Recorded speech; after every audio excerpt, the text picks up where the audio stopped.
A very good morning to you and welcome along to Ireland M. This is a fantastic Tuesday. It is the 4th of October. There's lots on the way this morning. First up, 2 weeks on from the wrongful death of 22-year-old Mahsa Amini, anti-government protests in Iran continue despite violent crackdowns from the government. We're going to have more on that at 7:35. Once reserved for middle-aged married dads. Now, young men in their 20s are seeking the snip. Well, we're going to find out about the increased interest in vasectomies. Let us know. Do you know? Are you taking notes during I don't know. It's meant to be on TikTok, so young fellas are deciding this is the way forward. I think I'd say a lot of fellas now in their late 30s have gone, I've had enough kids, I'm done. Well, whatever with 30s, yeah, but 20s. Yeah, but sure, listen, it's up to yourself. 0896 111 111, plus a little bit later on, real life Fairy City couple, Soap Sweethearts, Brian Murray and Crawford O'Brien will be stopping by for a chat. Now, Alan, what else have we got to look forward to this morning? Well, Tommy, real treat for fans of Robot Wars, because later on we're meeting some of the biggest, baddest bots from the hit BBC show and taking over the controls. And Tommy, we're going to go head-to-head, are we? A deadly droid duel later on. You know, with the Robot Wars, think those guys, they spent months making them. Yep. And then just seeing them blown up in front of them. I just wonder, there must be... You just want to bash them into a wall and stuff outside. I can't wait to see the side. Oh, I can't wait for that. That's coming up later. Something's going to break. It's going to be expensive. Well, I hope so. And it's going to break. It's a duel to the death. My God. Right now, it's time to go over to the Virgin Media News Hub and say hello to the brand new haircut on Cliodhna Russell. Thanks, Muireann. Good morning.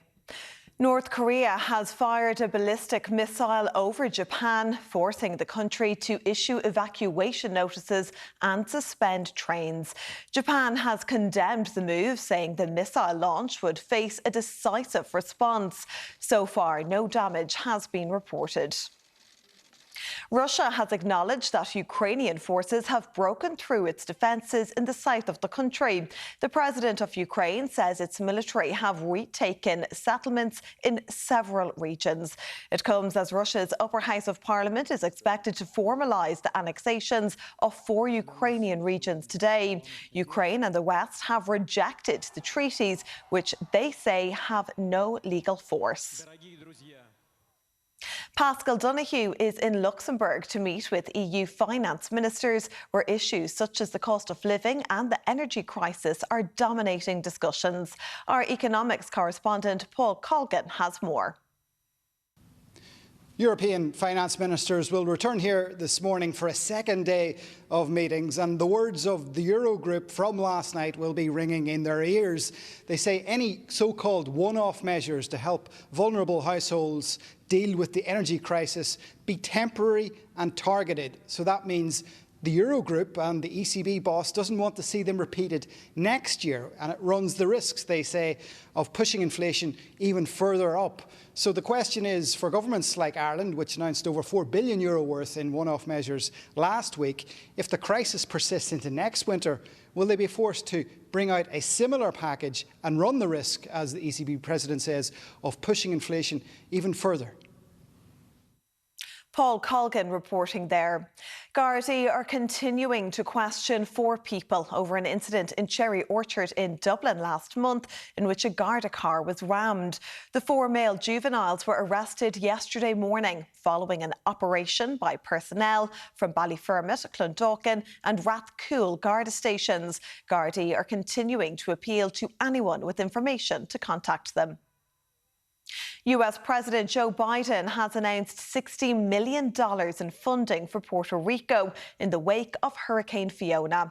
Biden made the announcement during a visit to the storm-ravaged country, where he and the First Lady surveyed the damage caused. Fiona hit Puerto Rico as a Category 1 storm, knocking out electricity to 3.2 million people. Through these disasters, so many people have been displaced from their homes, lost their jobs and savings, or suffered injuries, often unseen, but many times seen. Yet somehow, the people of Puerto Rico keep getting back up with resilience and determination. Quite frankly, it's pretty extraordinary when you look at it from afar. And you deserve every bit of help your country can give you. That's what I'm determined to do, and that's what I promise you. Well, President Biden is due to visit Florida tomorrow to survey the damage there in the wake of Hurricane Ian. Post-disaster reconstruction is underway in the worst affected areas of the state, where buildings have been severely damaged or destroyed. I was just devastated seeing what was happening to the property, into my neighbor's place downstairs, and it was hard to comprehend. Floors are ruined, the walls are down, the ceilings have all dropped down, the water level is above the roof. The whole thing is, this is everything we could salvage. It's our lives. Right now, we have to go with the motion. We have no idea.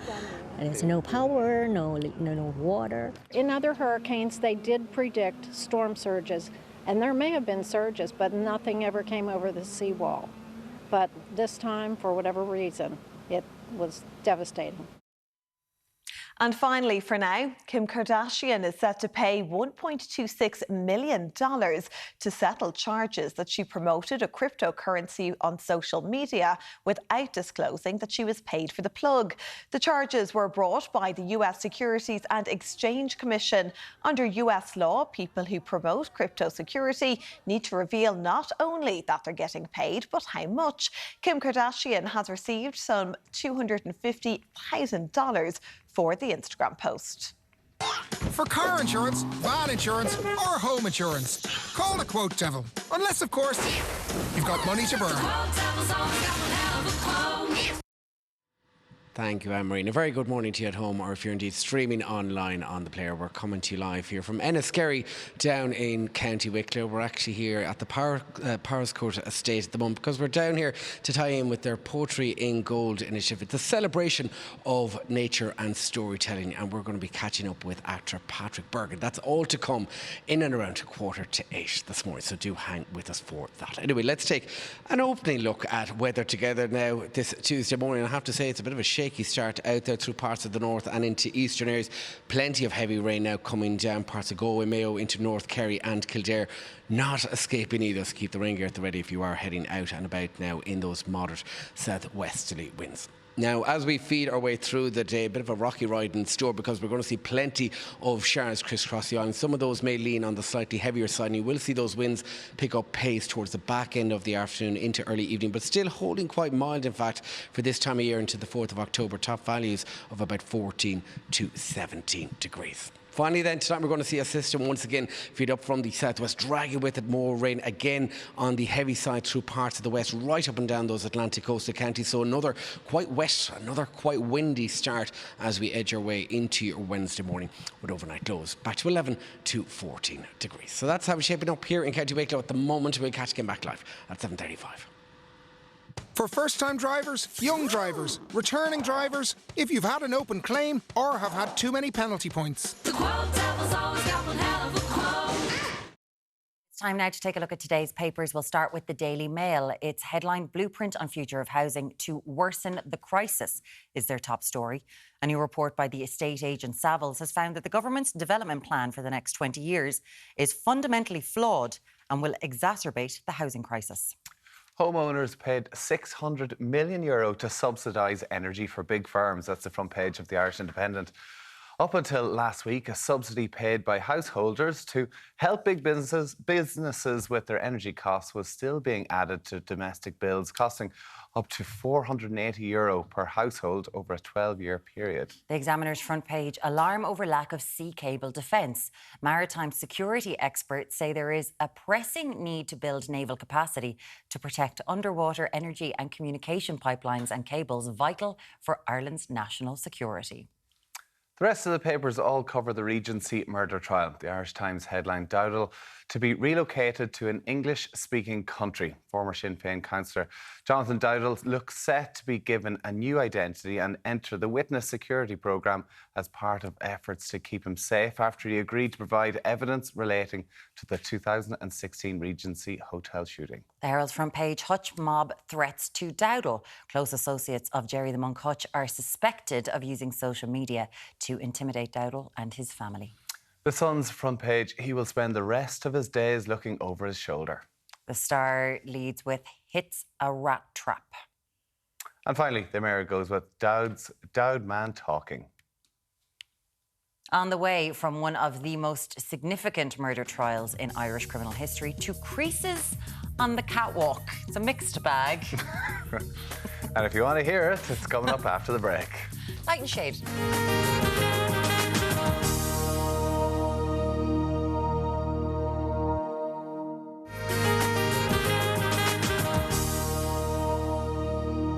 Welcome back. Now, all eyes are on the Regency murder trial, which was postponed yesterday after significant evidence came to light. Yes, News Talk's Anton Savage is here with more on that. Good morning to you. Morning.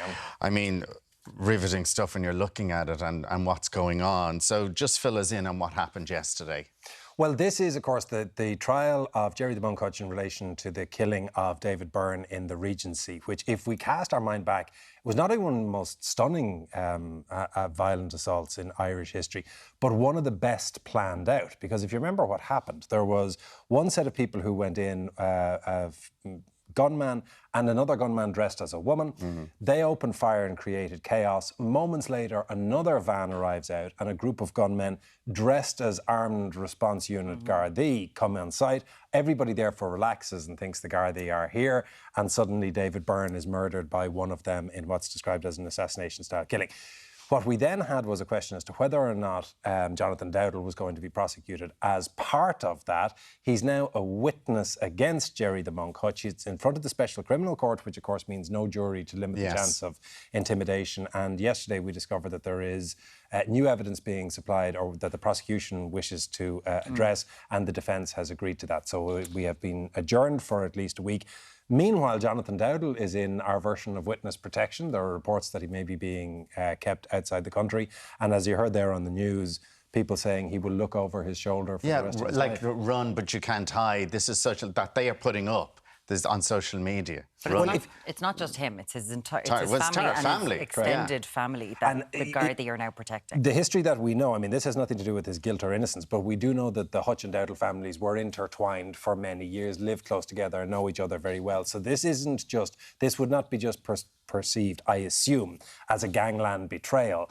This has deep family connections and will therefore be seen as great treachery among a group of people who don't take well to treachery. Because if you look at what happened with the David Byrne killing, that then kicked off the Kinahan-Hutch feud, which led to dozens of murders, both here and internationally, and effectively caused sections of the inner city of Dublin to become no-go zones. So this is going to be very fraught. And obviously the greatest level of security that we've ever seen, I think, around a criminal case. Because Jonathan Dowdall, of course, there had been, when the guards raided his house back in 2016, they found a memory stick, and with it there was, torture, himself and his father with someone, and he'd been tortured and waterboarded and everything like that. So that was one thing. Now he's turning state witness with the David Byrne case, but we don't know if it's going to go ahead. It's due to go ahead next Monday, and if it doesn't, it could be postponed for a long time because the Special Criminal Court have a lot of other cases coming up. This is true, but again, the wheels of justice may turn slowly. They still turn. So, I mean, it may give a reprieve to Jerry the Monk Hutch. It may give a reprieve to some extent to Jonathan Dowdall before he has to commit himself to giving the evidence that may cause him such great problems down the track. But it's still going to happen. That is going. We'll be looking at that. And Hutch's associate saying he's going to fight tooth and nail to clear his name and avoid conviction. Well, if what you were staring at was down the barrel of a life sentence, you would imagine that you would fight tooth and nail.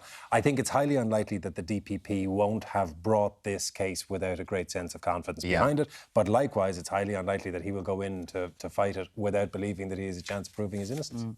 That's a story, of course, that will be continuing, and we will be following for quite some time. We're going to move on to a story. This is in the front of the Daily Mail from Sharon McGowan and Christian McCashin. Blueprint on the future of housing to worsen the crisis. Now, this is a report that's come from Savills estate agents, and we all know estate agents are people that are highly trusted on the list of professional what professions are. Well, yes, you have to wrap the caveat around it that Savills, of course, do have skin in the game. Doesn't mean that the data isn't right, but they do have skin in the game. Now, I've talked to a couple of other people who have skin in this game who would also say the same thing, because there's a couple of things that are emerging from this Saville report. The first is that it is saying that we have grossly underestimated the amount of housing that's required in Dublin, because the overarching plan that we have is that there will be 50-50 Dublin and extra Dublin, outside Dublin development.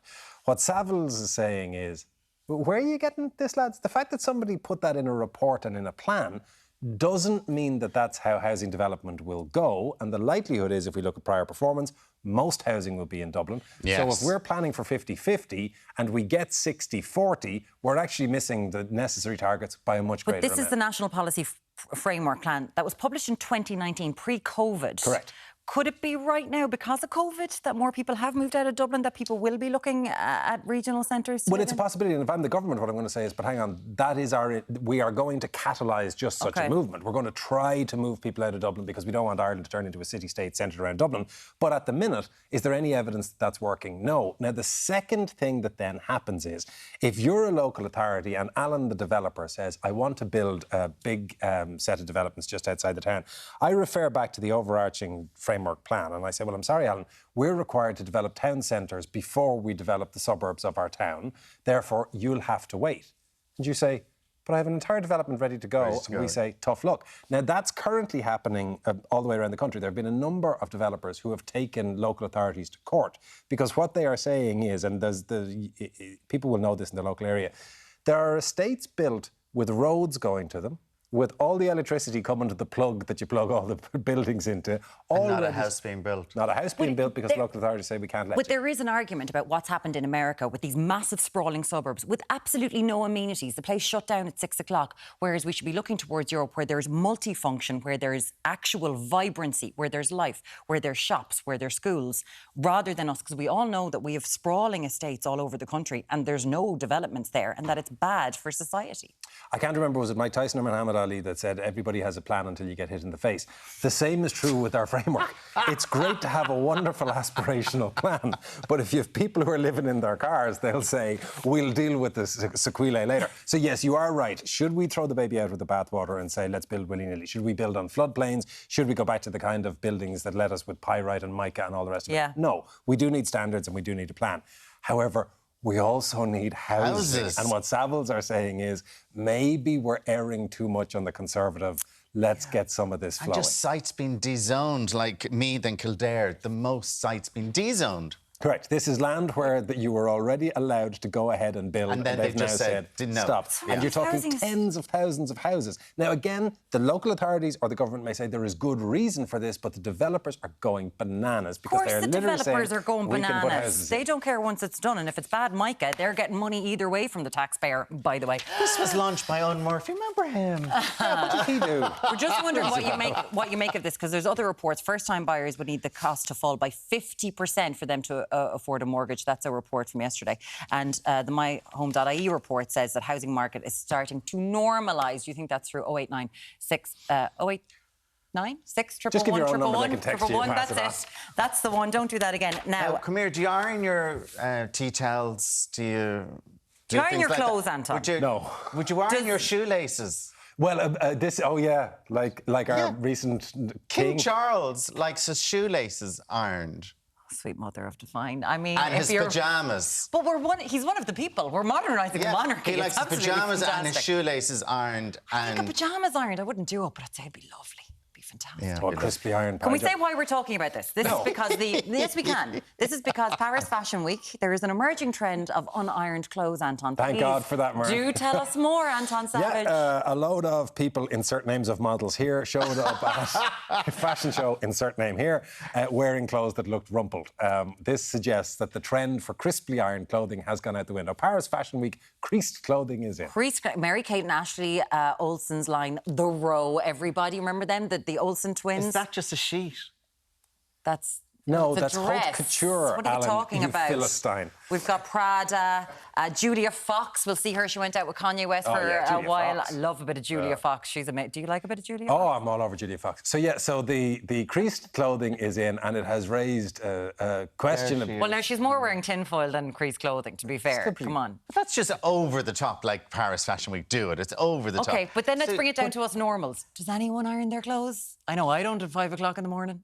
Well, no, there are certain things you have to iron. You have to iron the front bit of a shirt if you're wearing a suit. Don't have to iron all of it. Don't iron all of it. The front bit that's seen here. Exactly. Yeah, there you go. In fact, if you take it out of the bag, you just get that big crease in the middle, and then you're sort of all right. Once you go past that, you're sort of all right. You know what I'm talking? But Kirsty also irons her tea towels.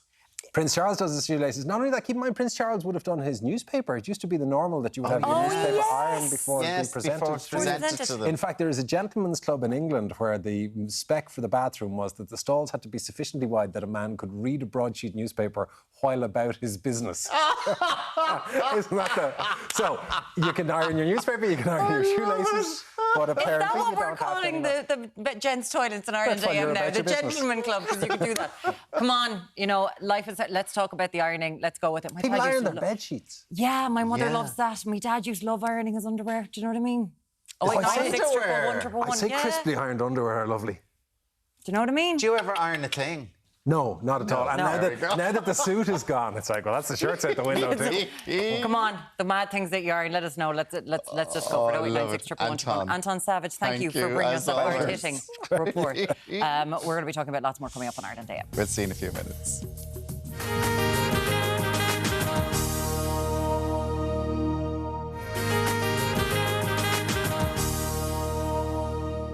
Iran has been in a state of national unrest following the death of 22-year-old woman Mahsa Amini. She was arrested by police on the 16th of September and died on the 22nd. And protests continue despite violent suppression by security forces. So DCU politics professor Paola Ravetti joins us now with more. Good morning to you, Paola.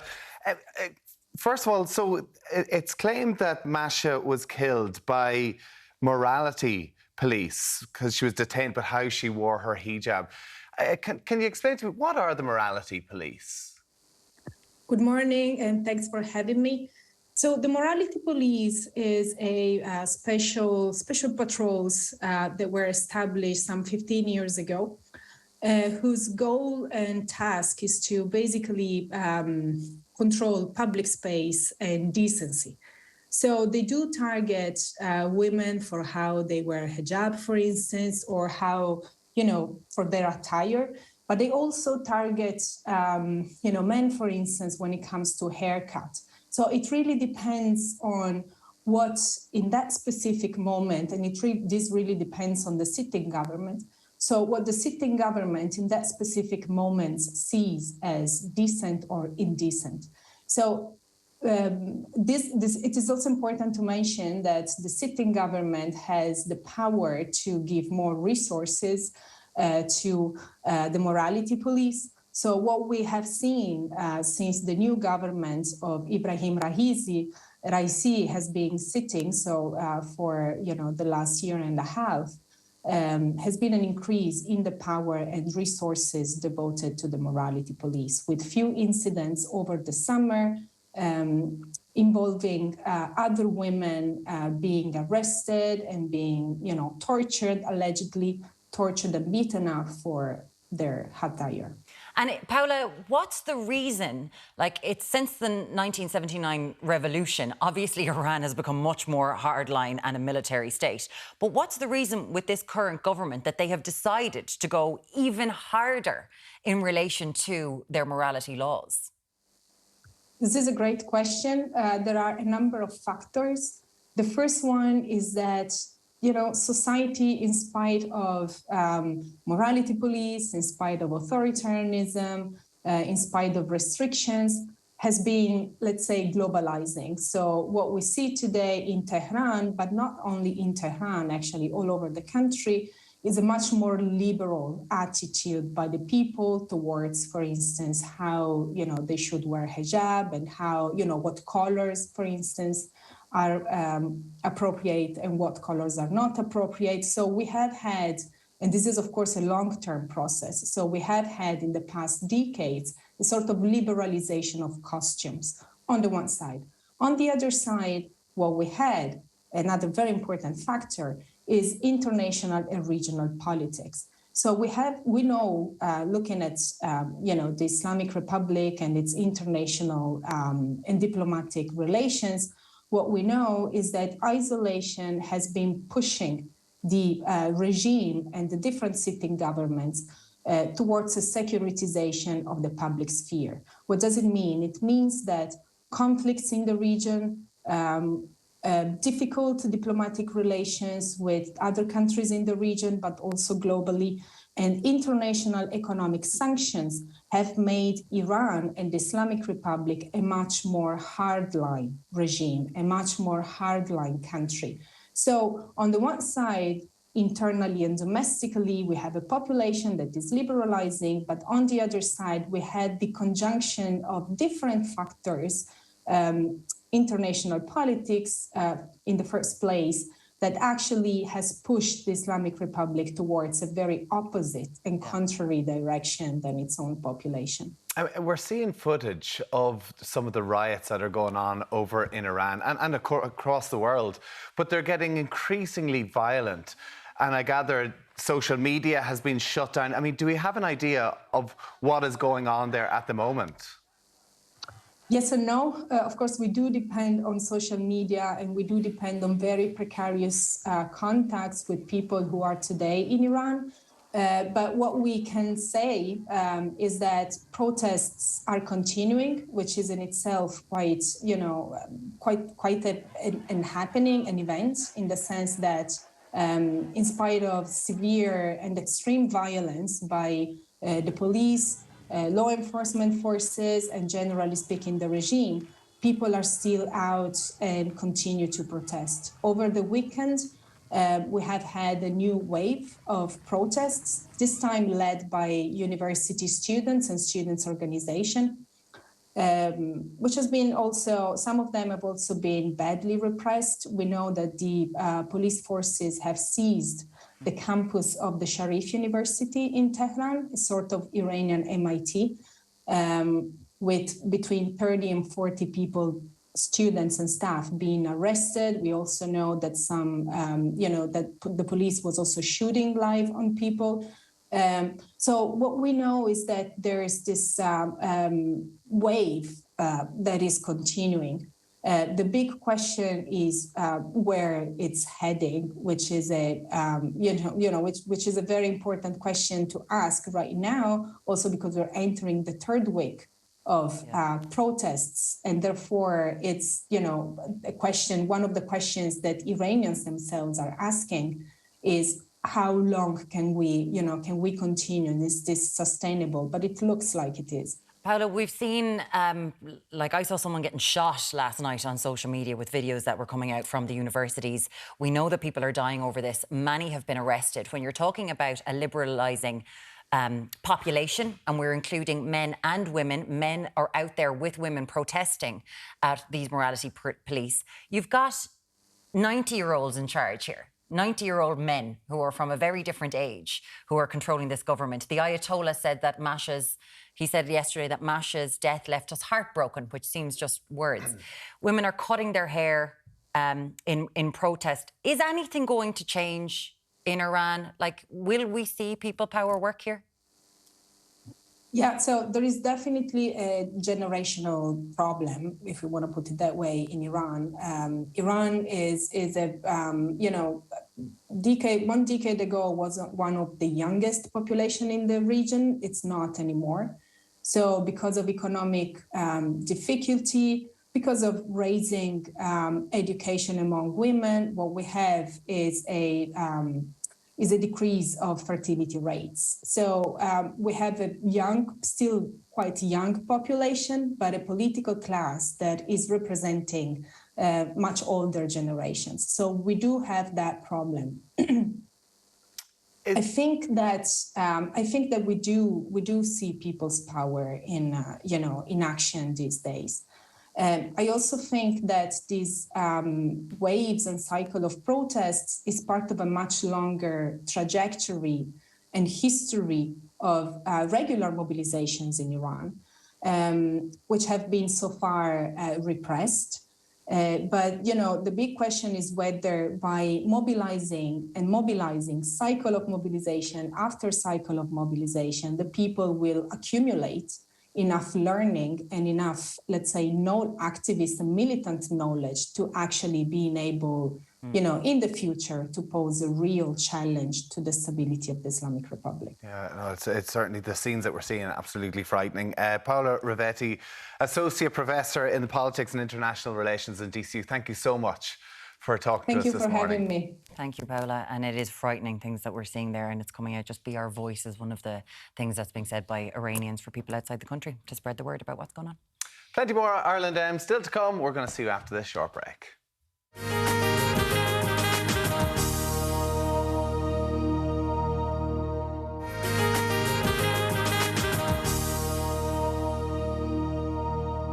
Hello, you are very welcome back. Now, we were meant to be going to Derek, but we will get him very shortly, I am sure. To do a bit of poetry. Yeah. Do you like poetry? I tried to do a limerick to announce my retirement from rugby, and I got told I was awful. So, now, was there a rude one? No, it wasn't. No, it was like I tried to do a limerick. You're going to have to. Can you remember it? Aveen Gary, he was here the other day, and she remembered one from when she was like 4. Can you remember? Can I Google it? He actually can't remember what he wrote, and he wrote a poem for his retirement. There was a rugby player from Monaghan. I think I spent most of my days in Belfast. Oh my God, did you? George said I wasn't very fast. But I eventually found my gears, had some wonderful years, and now it's time to announce this is my last. Is that how you're going to retire from Ireland AM as well? Is that what's going to happen as well? We have some messages in here. We were chatting, lads, about ironing. People love an old chat about ironing. This is because in Paris Fashion Week, there were loads of clothes that were unironed on the catwalk. Anya says, creased clothing is in. What a brilliant idea. This will catch on, especially in these times of energy saving. And who likes ironing anyway? Energy saving, that's all you could say. I'm saving energy, lads. Kevin says, I don't iron strange things like King Charles likes his shoelaces to be ironed, but I do iron my shirts twice. I work in Louis Copeland for over a decade, and it must have rubbed off me that everything had to be perfect. There's something about shirts, so a nice crisp shirt. There's nothing better than getting into that. I can't believe you said that your dad used to iron his pants. I shouldn't have said that. I'm sure there's a message from my mother that's going to absolutely murder me. Tell me you said I used to iron them for him. But Mum would have ironed like our pants as well. Really? Yeah, like everything gets ironed. Like even our like Jiffy cloths or J cloths, they were all ironed in our house. Your Jiffy cloths. The J cloths. So they're ironed. The tea towels and all are ironed. Tea towels are ironed. Every towel is ironed. Every sheet is ironed. A towel though. And I don't do it. I hate ironing. It's one of my pet peeves. My dad used to find it really relaxing. I think it was his therapy. See, some people do, like they listen to music or whatever. I hate ironing. There's something nice about it, watching the telly. It's like a meditating almost, isn't it? Yeah. It's kind of like meditating before meditating became a thing. My mother had to take over for me recently because I was like, I better iron this. I was going to a fancy thing, and she was like, oh my God, I've been there for about half an hour. She was like, you can't do anything. Just get out of the way. It was great. Yeah. Look at this one. Iron sleeves of a shirt with a hair straighteners, and then the waistcoat hides the rest. Well done. Hair straighteners are great. Hair straighteners. That is so good. Okay, listen, keep on texting us in 0896 111 111. Our man, the wandering weatherman, is sauntering through sonnets, listening to limericks and perfecting his poetry. Over to you, Derek. Yes, thank you very much, team. Well, the wind and the rain is coming down here in Powers Court Estate in Enniskerry here in County Wicklow. But we don't mind that because we're joined now by actor Patrick Bergin. Good morning to you, Patrick. Good morning. I'm sorry about the weather. It's a misty, poetic morning. It's a misty, poetic morning. Well, let's talk about, obviously, you're well known for your acting, but let's get into the poetry. Where did the love of poetry come from? Well, initially it came, I think, from my father, because he impressed upon me that the first poet of Ireland was a Bergin. Padraig O'Amergin is Anam Dom, and Amergin was the first poet of Ireland. He was the chief poet of the Milesian tribe that came and conquered Ireland. And he chose the name Éire out of the three goddesses, Éire, Banba and Fudla, to be the synonym for Ireland. So he's the first poet of Éire. And so it stems back a long, long way. It goes back a bit, doesn't it? And the Irish people, Patrick, I suppose, being an actor yourself, we're known for our storytelling, we're known for our prose, we're known for our poetry, aren't we? Absolutely. I mean, poetry is very interesting because it's ingrained into nature and into our very being. And Amergin's poem is 13 lines long for the 13 lunar months. Each line of the poem is associated with a month. And each month is associated with a tree. And we used that as an analogy when we opened up the first poetry readings here about 2 or 3 years ago. Now, let's talk about your poetry, because you went down to Tipperary and you set up a poetry centre in a church, nonetheless. Yeah, I bought a church down in Tipperary in Coolbawn, and which means the white wood. And I had it sort of intended to live there, perhaps, but decided that it would be more suitable as a poetry centre. And we used it as a poetry centre for about 2 or 3 years it lasted, and circumstances changed. But we had many, we even had the president. Yes, Michael Higgins came down and submitted his poetry. He submitted his poetry. He did. So we got poems from all over the country, which I still have, and they're wonderful. It's a wonderful thing. So I was inspired by that when the opportunity to become associated with here at Powerscourt. Now, I know we have poetry in gold kicking off. The seasons are changing, and you're leading up the charge here. Yeah, it was poetry in bloom for the summer. It's poetry in gold, which is the leaves turning to gold, hopefully. And a nod to my partner, Helen Gold. And you have a lovely little poem that you're going to read us. Yeah, I can read. This is the poem that we have a competition here for every year, and this is one of the winners. All right, off we go. It's Powerscourt Waterfall, where glistening waters flow. As the tumbling waters flow, my love of Powerscourt grows. Peace and tranquility are abound in these beautiful surrounds. There is great beauty to behold, there to be enjoyed by young and old. I could linger here all day long, listening to the waterfall song. Who painted this giant canvas with such care? There for one and all to share. It fills the senses with sight and sound. I feel so uplifted that my feet hardly touch the ground. I have kept the picture in my mind, it's always there for me to find. In days when I am feeling low, I close my eyes and hear the waters flow. The glistening water soothes the soul. Once again, I am feeling whole. Once again, I am feeling whole. It calms the mind and softens the heart. Such a wonderful piece of art. Oh, Patrick Bergin, thank you so much for that. And of course, if you want to find out more online, you can check out powerscourt.com. We absolutely love that, Patrick. Guramila Mahagut. Back to you guys in studio. Lovely stuff, Derek. Thank you so much for that. That was lovely. We're going to try to write some poems and we'll be back with you very shortly. Patrick Bergin, such a beautiful voice. On Ireland Day Out. See you in a few minutes.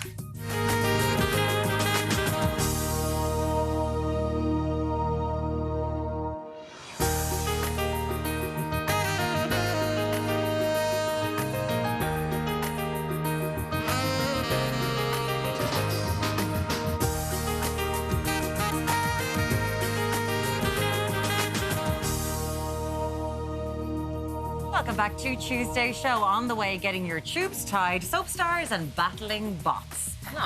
Wow. Yeah. The vasectomy doctor who's seen a rise in men in their 20s looking for the snip. He's going to share why his patients are seeking the surgery at such a young age. We're in a wind tunnel. We're in a Bonnie It's a bit Tyler windy out here movie, today, by the yeah. way. There are a couple on screen and off Fair City stars in Crawford O'Brien and Brian Murray will be joining us for a chat after 9. Plus, wait till you see this. It's a clash of the cyborgs. We're going to meet the battling bots made famous from Robot Wars. But we've got Katie Naylor here beside me. And Michael Coglins. It's Robot Wars. We're going to get to go at Robot Wars. Honestly, Her hair's better than mine in the morning. Look at that. Kind of. It is. It's so nice. Look at these. I used to love Robot Wars.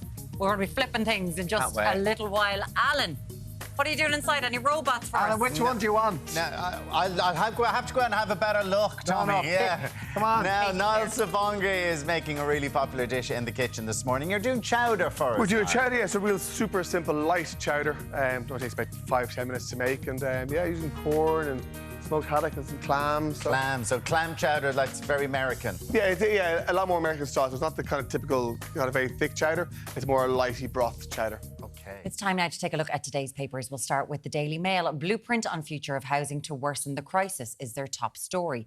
The report by the estate agents Savills has found that the government's development plan for the next 20 years is fundamentally flawed and will exacerbate the housing crisis. Homeowners paid €600 million to subsidise energy for big firms. That's the front page of the Irish Independent. Up until last week, a subsidy paid by householders to help big businesses with their energy costs was being added to domestic bills costing up to €480 per household over a 12-year period. The Examiner leads with alarm over lack of sea cable defence. Maritime security experts say there is a pressing need to build naval capacity to protect underwater energy and communication pipelines and cables, vital for Ireland's national security. The rest of the papers all cover the Regency murder trial. The Irish Times headline Dowdall to be relocated to an English-speaking country. Former Sinn Féin councillor Jonathan Dowdall looks set to be given a new identity and enter the witness security programme as part of efforts to keep him safe after he agreed to provide evidence relating to the 2016 Regency hotel shooting. The Herald goes with Hutch mob threats to Dowdall. Close associates of Jerry the Monk Hutch are suspected of using social media to intimidate Dowdall and his family. The Sun's front page, he will spend the rest of his days looking over his shoulder. The Star leads with the headline, Hits a Rat Trap. And finally, the Mirror goes with Dowd Man talking. Big businesses. I'm struggling to say that this morning. Anyway, big businesses. Big businesses. You're a big We're business. all paying for the big businesses. There we go. So many texts. You've been texting us in a lot this morning because we were talking about what do you iron? Do you iron everything inside? Everyone needs a break from the unrelenting bad news. Yes, and they're like, so let's talk about ironing. We're talking about ironing, and this is coming off the back of Fashion Week in New York? Paris. Yeah, Paris Fashion Week. And is that actually a thing now? Because some of those pictures I saw, they weren't that creased. Well, they're saying, compared to some of my shirts. They were designer. Designer. That creasing is going to be in. It's going to be fashionable to wear creased clothes. A lot of people are saying happy days. Yeah. Fiona in Clonmel says, morning guys, I iron everything down to my socks. I find it very relaxing. There you go. There you go. Form of therapy. It's the kids. I find it, I'm sure parents at home with the kids, they have so much clothing to be washed. And then you're ironing all these little T-shirts and little shorts. It just seems to go on forever. Do you iron? I sometimes. See, now look at sometimes all the kids' clothes. Do you iron? I get in trouble all the time because I'll dress the kids and it might be a bit creased, but they're heading into creche. I mean, who cares? No, really, that's where true. Lucy be just having a heart attack of the whole thing. So it's like your mum. Muireann's mother irons everything. Yep. I ironed everything in my house. My late mum told me that when everything was hand washed, ironing killed all the rest of the germs. There you go, yeah. Now, it's a good air ring as well. If you hang your clothes that you really need to get creases out in the bathroom, the steam from the shower, it does. I'm telling you. You must take very long showers that get a lot of steam. The energy bill for that? Yes, exactly. The iron is better. But it's also just so that if you don't want to wash like fancy clothes, you can just, it'll clean. It's self-cleaning inside in the bathroom. Just saying. There you go. Now, let us know. Keep those texts coming in. 0896 111 111. Now, coming up, we're going to discuss why there's a 10-fold increase in men in their 20s getting the snip. The snip. Wow. He's going to do that a lot for the next 10 minutes. See you in a minute.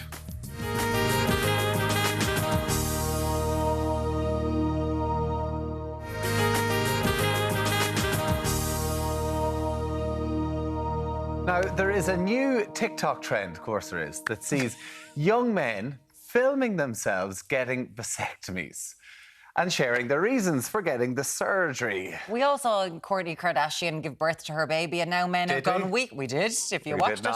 And now it's like, sure, we can do this too. Now, we're not going to show you them getting the vasectomy, but here are we? Let's take a look. Let's take a look and see. I just wanted to thank my incredible wife for everything that she put her body through to give us 3 absolutely incredible children, and for all of the different types of contraception that she was willing to try, because the options for me were very, very slim.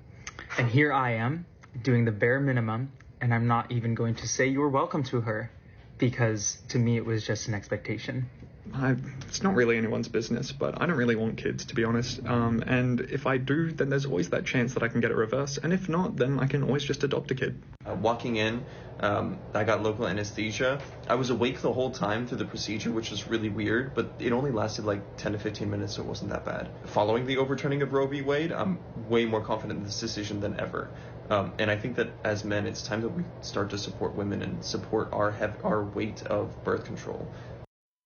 Now, it's not anybody's business, but I'm just putting this video on social media just in case everybody wants to look at it. Dr. John McCormack from Vasectomy Ireland joined us now. It's lovely to have you, John. How's it going?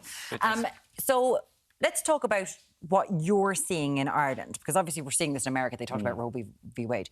You're seeing young men under the age of 35? Yeah, so over the last 4 or 5 years, less than 35, with or without kids, tenfold increase from guys from 21 up to 35, whether they have kids or not. If you look at the group that are less than 30, that's a 6-fold increase over the last 5 years. Now, those numbers are still small. I expect that by the end of this year, if I look at all the men less than 30 with no kids, I probably have seen about 30. And that's a small percentage. That's going to be about 3% of people that I see. So those numbers are still relatively small, but it's definitely on the upsurge. So we're seeing on that clip a lot of the reasons why young men are wanting to do this. Whenever a guy comes in to talk to you about it, do you question their reasons for it, or what's your advice to them? I don't question them directly. I don't need to know the exact reason. My job is to make sure that they're fully informed, that they're making the right decision. So they do require careful counselling. Statistically, a guy in his 20s with 1 kid or no kids is much more likely to seek a vasectomy reversal in his 30s than, say, a man in his 30s with no kids. So they are more likely, by about tenfold, to look for reversals in the future, yeah. Okay. And that's not always easy to do, doesn't always work, it's more expensive. They're very definite about their decision. No matter how much you question them, they generally say, I have thought about this for several years. Kids were never for me. I knew when I was 17 or 18 years old that I was not going to have children. Which is fair enough. Yeah, it's a personal choice. Yeah. That's exactly what they're thinking. Yeah.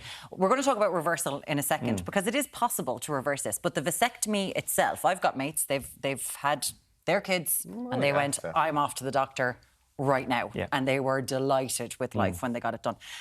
It's quick. It's a quick procedure. Yeah, so I only do a no-scalpel vasectomy. So in simple terms, that's like keyhole surgery for a vasectomy. So rather than taking a scalpel and cutting through tissue, we spread tissue out of the way. The cut is very small. It doesn't need stitches. They have a quicker recovery. They can go back to office work the same day if they want. They can return to sports after a week. Physical work, you'd advise take 3 or 4 days off. So the whole procedure is relatively quick and in and out in half an hour. Right. It'll take 15 minutes. And would you see 15 minets? Yeah. And you're not obviously put under then? No, just local anaesthetic and have a bit of a chat about something while it's been done. And we saw one fella in that clip saying, you know, my wife has been putting hormones into her body her entire life. You know, she's done so many things for contraception because there's a lot that goes on to prevent pregnancy with women sometimes if you're not just using condoms. So is that a reason that men come into you and just go, listen, her body's been through enough, let's give this a go? So the vast majority of people are late 30s to mid 40s. They have 2 or 3 kids already and they're done. Their wife sometimes can't take hormonal contraception, it doesn't agree. You'll see men whose wives had very difficult pregnancies, advised not to get pregnant again, they have breast cancer, and some of them are just saying, my wife's done enough and I'm taking responsibility. So if reversal is possible, and an 18, 19, 20-year-old boy decides, you know what, I don't have kids for the minute, probably do, maybe in my 30s. Is this a good way to do it? Don't do it. OK, why? Because reversal has a number of factors on it being successful. One is the time since the vasectomy. So every year it'll drop by about 2%. So generally speaking, you'll say to a guy, change your mind in 5 years' time, it's going to be about 90% successful. But change your mind in 15, 20 years, that's going to drop to 60, 70%. But in 5 years' time, if you decide you want a reversal, you know, you've met someone, they want kids, you've got 90% chance of that being absolutely fine. Yeah, and it also depends on the skill of the doctor doing it. They also have an alternative of sperm extraction. So you can extract sperm directly from the testicle. In a much more less invasive procedure than a reversal, and then their partner would have to get and freeze IVF. it. And freeze it, and their partner gets IVF. And they still have a function of vasectomy afterwards. But what you say is treat it as permanent. If you're not sure about kids in the future, don't get it. Do you have many people coming in for reversals? Very few. It is typically men that find themselves in a new relationship and life circumstances have changed. Do you see, though, this as the way forward for men who families really... If you've decided you've had your kids, job done, this is the best way about doing it. You know, the guy should be doing this as opposed to a woman having to take contraceptives or taking more bigger procedures. I wouldn't say the best way. There's lots of different methods of contraception out there and they all have their pros and cons. You've got to still remember a vasectomy is an operation, so there's risks with it. Okay. What sort of risks? So initial couple of days bleeding infection, they're not common. You're talking about 1 in 1,000 risk. In the first 3 or 4 months, about 5% get temporary inflammation where they've got to treat themselves with anti-inflammatories for about a week. The most important one is long-term pain. So any pain beyond a period of months or longer that's interfering with your life, that's defined as post-vasectomy pain. Okay. Now, the severe, significant side of that is significantly less than 1%. But if you take everybody into account, any sort of symptoms, whether they treated it or not, it's up to 5%. Okay. Is it 100% effective? 1 in 2,000 is the failure rate. So that means if 2,000 guys come in... Hold on a second there. Shocked at the system here. So 2,000 guys walk through the door, Surprise! get a vasectomy, do a sample, and it's completely clear, then one of them will cause a pregnancy in the future. Okay. Oh, that's as good as it gets. Okay. There's an interesting thing. I know this happened, it went viral in 2020, and this was in the States, and it was a woman who wanted to get her tubes tied, and her doctor would not do this unless he spoke to her husband. He needed her spousal permission. And then all these people started talking about it. And I have spoken to someone here in Ireland very recently who wanted her tubes tied, and her doctor, again, wouldn't do it until he spoke to her husband, which just, like, I'm sorry, are you insane? I'm just wondering, in this case, do you ever say, if someone's, you know, in their early 30s, I'd like to speak to your wife about whether this is okay? I never have. It's a man's body, it's his choice. Yeah. And you say you should make the choice as a couple. You'd be a brave man to make the choice independently against your partner's wishes. And I've seen that happen as well. Oh, really? Yeah. And not tell them? No, they told them, but they're very definite. It creates angst. Of course it does. Yeah, so it should be a joint decision, but only the man can sign the form because it's his body. So and what as a advice? doctor, do you think it's weird that that this is said to women? I want to talk to your husband. I'd find that strange. Okay. Yeah. What advice? So for people who are potentially looking into getting a vasectomy, what advice do you have for them, whether they be younger or of that older generation? So do your research. There's a lot of informative websites out there. Treat it as permanent. It's not exactly a quick fix. It's going to be 3 months before you can do a sample. And if you're unsure about it, don't do it. It's what? If you're unsure, don't do it. Don't do it. And just really quickly, it doesn't prevent STIs. No. Yeah, that's one thing that people really need to know that. Are there any other male contraceptions? Because I heard somebody saying about a male pill. Is that so?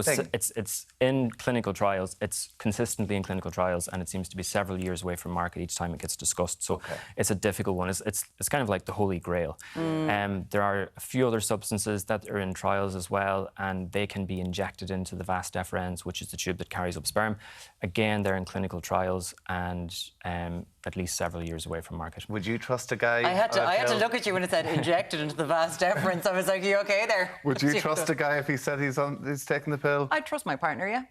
Your partner? Okay, very good. Good I on would you. definitely trust my partner. He'd be be better than... Would you trust yourself? Would you remember to take one every day? Absolutely wouldn't. No, What if it was a wouldn't. bar or something? Disaster. Well, what if you had to put something in a bar or something into your body? You'd be fine. Oh, yeah, well, that'd be fine, but I don't think that's the thing. Hey, Dr. John McCormack from Vasectomy Ireland, thank you so much for clearing that up for us. Pleasure to chat with you. If that's of interest to you, 0896 111 111, would you think about getting it before you've had kids? Is it something that you don't want to have kids and get it Or at have you an had early it age? now? Like, how is your relationship since you've had it? Like, is it all good? Happy days? Still to come, we're going to speak to 3 business owners about why we should all support local. Plus, we're cooking a creamy chowder in the kitchen. We'll talk to you shortly on Ireland AM.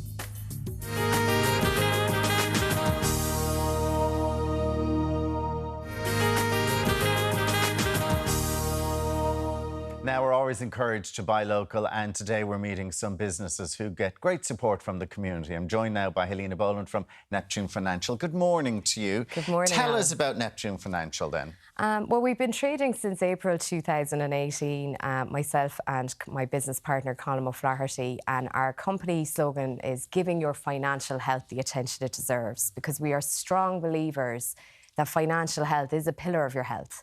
And we all give things in our life, our time, the most important things. But do we ever just sit down for half an hour and look at the finances coming into the home, coming out of the home on a monthly basis? And at the moment, and there's been an awful lot of people worrying about their finances. So you're suggesting that everybody should sit for half an hour once a month and go through everything and look at where everything's coming in and going out. Yeah, and you know, like it's just so important to give it the attention it deserves. And what we did then is we actually took it one step further, Alan, and we developed the Neptune Financial Wellness Programme for companies. So we help employers kind of retain good employees by kind of providing the financial instruments like a pension or death in service or all of the above, that then also what we do is we show like employees, and we educate and empower them how to squeeze that euro for everything it's worth, and then look at the life events that are coming down the tracks. And there's big life events coming down the tracks, like for a lot of people. But you also deal with individuals as well. We do indeed, yeah. So it's you know, and we always take the holistic approach with the client. If they want to focus on a particular thing, we'll focus in on that. But I always try, and we both try to aim for the balance in their finances and make sure they're not overstretching themselves in some which way or another. And like with your experience, is there always one thing that you keep coming across that we're always doing wrong? Oh, yeah, well, we're devils for justifying our purchases. Oh, are and we? We still do it. We sort of go, oh no, that should be grand. We still do it. So, you know, like, and especially with online banking, we see our current account and then we'll see our emergency funds, say our deposit account right beside it. And we'll go, sure, I can afford that new suite of furniture, or I'm decorating the house, or, you know, something like that. Sure, I'll just get it now while I have the money in the account. What I would say is hide the emergency fund. Stick it in another bank. So should we always be putting a little bit, if we can, I know a lot of people can't, but if we can, a little bit away, but not at the end of the month. You were saying people do it maybe at the end of the month, do it at the start of the month. Yes, do it at the start of the month, set it up by direct debit and learn to forget about it. And how did the local enterprise office help you then? Well, I found them very approachable, and how they helped us is they helped us develop our website at the beginning, and then also during COVID they helped us to really up our game on that side. And if people want to find out more? Just look us up on our website, www.neptunefinancial.ie. Helena, thank you so much. Thank you, Alan. Now it's over to Tommy. Thank you very much, Alan. Now, if anybody has kids at home, coughs, sore throats, do you think maybe Calpol's a little bit too much? I've got the idea for you here. I'm with Sinead Crowther, and her business is called Tonsticks. Good morning to you, Sinead. Morning, Tommy. Love this. I have a 2-year-old, 5-year-old. They're always coughing, always complaining about a sore throat, and they love lollipops. Tell us, where did this idea come from? So I'm a pharmaceutical technician by trade. I did that for 25 years, and over the years I identified that there was no equivalent of a lozenge for young children. And I used to joke with my colleagues, this is my Dragon's Den idea, one day, blah, blah, blah, I'm going to do this. So how does it work? Because it's a lollipop, but it's like soft and squishy. It's kind of like those kids' vitamins you see. Exactly. So that was the inspiration. The kids' vitamins, when they became jelly, flew off the shelves. And I was thinking if I could do that in a lozenge. So it's basically the exact same as honey on a spoon. But we've put it in a jelly base, so it's squishy.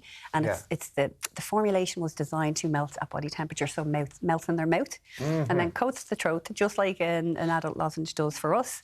We've added zinc and vitamin C for immune support, and there's no nasty E numbers, no additives, and it's completely natural. So we wanted to make it fun for children to use. So that's where the stick design comes in, and it's perfectly pliable. It won't bend, snap, splinter or break. And then once they finish, you get stickers and you can stick it on as well. I mean, honestly, it's a great idea. So we wanted to make sure that we wanted to cheer them up, you know, when they're sick and they're a little bit miserable because as well. My wife talks about you get the syrup, but sure, it's gone. And it's just sugar, really, isn't it? Well, there's naturally occurring sugar in honey, so that would be an air product too. And not every child likes honey, so we've added apple or strawberry. So we kind of say it's honey, but in disguise. You know, it's good for them, but they're not going to know.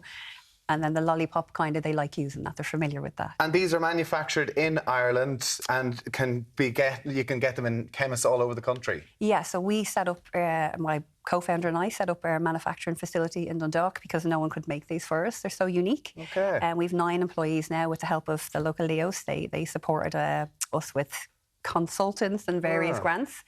And we're available in all the major chains for the winter, so Boots, Allcare, Hickeys, Adrian Dunn, Mars, all of them. We can't believe everybody took it up, so we're thrilled. And because, like, it's a big challenge going out and setting up your own business. So for you to set up a new product. Yeah. So the local enterprise, they were really, really helpful. They were really helpful. And I would say to anyone from the very early stage, no matter how early, go and reach out to them because they will link you with the people who will tell you what to do, signpost what to do. That's important. Sinead Crowther, I'm taking back these home for my kid. Thank you very much. Welcome. Now over to our yogi this morning. Warren. I'm just so chill. I want some sweets. It's going to be amazing. Our third business owner is Sara de Miguel Hernandez from Flow With Me. It's lovely to have you here. Thank you so much. The last time you were here in Ireland AM was 2021, lockdown. You were sitting beside Alan doing a bit of yoga and you were like, I'm not dealing with him again because he wouldn't bend his body. So I'm over here. Wasn't that right? He doesn't bend for more than 10,000 euro in the morning. Bendy. Very bendy. So you do Flow With Me. It's all like you do chair yoga and all that kind of stuff. So how has the business been since you were here in 21? It's been fantastic because I was able to pivot online, so I was able to teach classes online. So now I don't only teach people in my local area in Cork, but I can do it worldwide. And particularly now with hybrid, some people are working in the office, some people are still working from home. It's been really good to be able to access to those people that otherwise I wouldn't be able to go physically to the class. Because you do, like, your business is multifaceted. Like, you do, like, you know, the yoga, but you also do life coaching and everything? Yeah, and I do cooking classes as well with the kitchen appliance Thermomix, because the way I look at it is we can look after our active and go to the gym or do chair yoga. We can look after the food. But what about our mind? If we are still not confident, if we are still being really critics with ourselves, the changes are not going to be long-term. So you can do the goal and get that beautiful body for the dress that you want to go to the wedding, but what about after? So to make it sustainable, you need to do a holistic approach. So I was just saying, like Helena, with her holistic approach, this is what we're doing here as well. And I know that with the local enterprise office, with Leo, that they helped you in relation to your social media. I didn't even have an Instagram account. So I had to set it up. I had to learn. My background was in finance. And I was like, I don't know how marketing works. So it was great to be able to attend all those courses. A lot of them are free. A lot of them are for a very small fee. And you learned a lot how to do reels. I didn't know. Where do you learn how to do reels in Instagram? So it's great to have that support. And like everyone with your first reel and all the reels, you look like an idiot. You're like, I don't know what I'm doing. But Instagram's telling me I have to do it. So right now, okay, if we're sitting at home, will we do a little bit of chair yoga? Will you do it again? See, Alan, get bendy now. Ready? Get bendy. Okay, what are we going to do? We're going to start sitting at the edge of the front edge of the chair. We're going to do a very simple sequence today. Reaching with the arms all the way up as we inhale. And as we exhale, we're going to bring them down to our lap, to our knees. Rolling the shoulders up, roll them back and down. Let's do it the opposite direction. Back, up, and forward.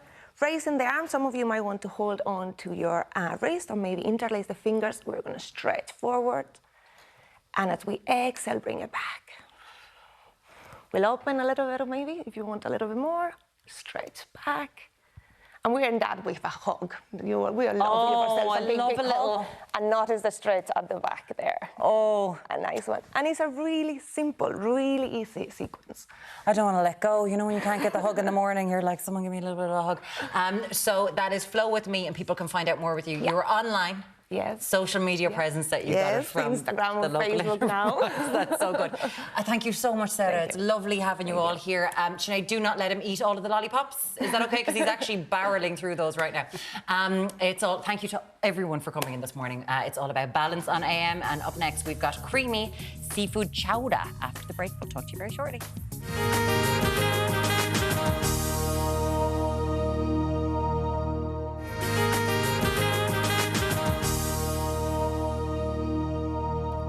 Now, creamy seafood chowder is on the dish today. Madam Swan gives 7 minutes. Here we go. We can do this. No problem. Good to see you. Congratulations, by the way. You're just on the New York Post. Yeah, we're on the New York Post for saltwater grocery chefs pushing the limit in Irish cuisine. All praise has to go to Carl Whelan, my business partner, and the main chef there. He's amazing. But yeah, it was. What were they saying about you? Just that we're awesome, basically. And how we flipped Tiny Shop into being like a fine dining tasting menu in the evenings. And the different ranges of seafood and everything, like, it's like become such a classic. People love to be there. So yeah, it's no, nice absolutely. It was great. And then, like, we were in, so I think Sunday Business Post on the same weekend, and then got an amazing write-up then in the Food and Wine magazine then as well last weekend. So tell people where it is then. So Saltwater Groceries in Terranure Road East. And it is a shop during the day. Yeah, but then we flip it into a fine dining restaurant at night time, yeah. And might somebody get seafood chowder in there? Not likely. Not likely. If you go to the seafood cafe, you will. This is one of our autumn dishes that we always do. But this is a handy one for kids. This is a really easy one, and it's super easy. So all I've done is just sweated off some potatoes and some leeks just in the bottom of the pan there. Okay. Oh, so you chop the potatoes very finely then? Yes? Yeah, just so they cook at the same time. Then over here in some milk, I have just infused it with some white peppercorns and some bay leaves. And there's just milk and cream in there, and that's it. And what fish is this? This is smoked haddock. Lovely. I like a bit of smoked haddock. Yeah, I like it. Haddock, particularly like real fresh smoked haddock. Yeah, it's not the dyed stuff, so it's natural. It's all natural, so it's really, really delicious. Okay, very good. So you can leave your skin and bits and pieces. You can leave them sitting in your milk, and you just pick up that kind of smoky flavour. But the skin? The skin and the milk, yeah. Like you're not going to eat it afterwards, but it's going to give you that lovely smoky flavour. So hold on. So what have you done with that milk? So it's just bay leaves, white peppercorns, and then just some of the skin from the fish. And how much milk are we talking here? Like, well, as much as you want to, for it. How creamy you want it, is it? This is half milk and cream. It's going to thicken because of the starch in the corn, because of the starch in the potatoes. That's what you're going to use to actually thicken it with. Okay. So you don't need that much liquid, because we're going to put some clams in as well. So how long would it take, say, to cook Put this together? About 10 minutes. Is that coming up there now? Is that boiling? Yeah, it is. Yeah, that's going to come up to the boil now in a second. And say, like, sweating off potatoes, because I saw you chopping them earlier into really small little dice squares. I'll put this in as well, because that's just the... So I cooked off some of the clams and some parsley and just on their own steam. So there's a little bit of the clam juice and some of the picked clams. Just you're not getting a big bowl full of shells. Okay. Otherwise, you have a bowl, just a massive bowl full of shells. So what did you do there? So you just kind of steamed them, was it? Or yeah, just steamed them open, just 2 or 3 minutes, and that's them opening. A little bit of time. Niall, we do have a tendency to overcook fish here, don't we? We're always a bit scared that... I know, yeah, absolutely, yeah. We do often overcook it. We think that it needs to be really well done, or it's going to take an awful long time to cook it. But, like, I know I've said this a million times, but seafood really is just the ultimate. Even clams and stuff. How do we know that when they're finished? Just once they open, they'll start smiling. They say. Okay, because I wouldn't have a clue how to cook clams. No, explain that to me again. What did you do with those? Just in the pan, just a dry pan. I just covered them and just did them for so the steam 2 or 3 minutes. Them, the steam of the clam opens themselves. Yeah. No water in it. No. Okay. And then they're just. There they are open there. It's look. gorgeous. And what herbs? Sorry, have you just chopped up there? So I put in some parsley and I put in a little bit of what's it called? Chervil. So I can eat this clam, can I? You can eat that clam. Straight out of that. Yeah. Do you like clams? Don't really know. I guess we'll find out now live, won't we? Oh no, they're nice. That's nice. Just what fishy taste off it. It's not even that fishy at all, actually. It's really not. No, they're lovely. I kind of thought it would be like an oyster, but that's that's lovely. Yeah. So that's basically that's it. Come on, try one. No, seriously. Come on, give us one now. No, I don't. I'm not going to try one. I'm not going to try one. Don't. That's really. I'll have another one of those actually. Well, sure, we're going to have one. You have some in the dish. So I'll give you some more of these as well. So is that done now? That's done. So that fish that you put in raw there is. Sorry, now, see, I'd be terrified about that. No. I'd be terrified thinking that that's not done. The haddock. But sure, it doesn't really need to be, does it? Well, the haddocks are already smoked, but we're literally just going to... Sorry, I'm going to have to do this a bit sloppy. Oh, that does look lovely. A chowder. I mean, there's something kind of like on a Sunday whenever you go out for a bite to eat. A nice seafood chowder, yeah. But I mean, I like this kind of chowder more just because it's so easy, it's so quick, and it's not the typical... I don't really like the real heavy chowders, they're really gloopy. I just don't like the texture. You like it a bit more watery, is it? Yeah. What's that now? Just some breadcrumbs, just some garlic croutons. Oh, very good. Croutons. Look at that. That looks delicious. Alan, have a little bit. Right, so some smoked some leek, potato, sweet corn, and what else? So you have then just some clams as well. Yeah. Right, very good. Lovely. It's really easy. Well, you've 10-minute dinner, like. I was going to say, and if you've a little bit of prep in it, it's really well done. I'm not a big fish eater, but the flavour in that. Is there a lot of garlic in it? There's no garlic in it at all. No. Is there not? No. Where's the seaweed? Or is there the it's fish? It's just the brininess that comes off, the flavour that comes off the clams themselves. They give that kind of lovely umami kind of hit. Yeah, no, it's very tasty. Very tasty, it really is. And as you said, so simple. So easy. It's literally just a couple of minutes. It's just a great little supper. And congratulations on your write-ups. Thanks so much, very kind. Thanks. Loads of bread. Dunk it in there. Oh, gorgeous. Big crusty bread. Big crusty bread. Now, still to come, nice knitwear, soap sweethearts, and battling bots. See you after this.